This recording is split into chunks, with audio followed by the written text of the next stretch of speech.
আমরা অমুকের আদর্শের সৈনিক, আমরা অমুকের আদর্শের সৈনিক বলে যারা চিৎকার মারে, তাদের বোঝা দরকার আপনি যে নেতার পেছনে ঘোরেন সেই নেতা জীবনেও মদ খায় নাই, এ ব্যাপারে কি আপনি নিশ্চিত?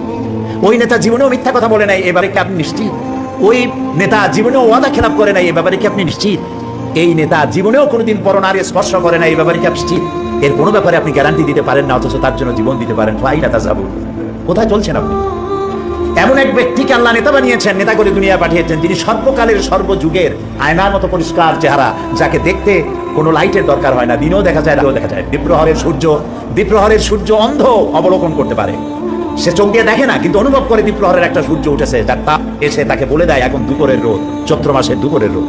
সুতরাং নবী করিম সাল্লাল্লাহু আলাইহি সাল্লামের চরিত্র ছিল আকাশের সূর্যের মতো দীপ্তমান, গোটা বিশ্বের মানুষের কাছে উজ্জ্বল, যার জন্ম থেকে শুরু করে মৃত্যু পর্যন্ত এমন একটা দিক নাই, বিভাগ নাই যা সাহাবায়ে কেরাম সংরক্ষণ করেন নাই। জীবনের সবকিছু লিপিবদ্ধ হয়েছে।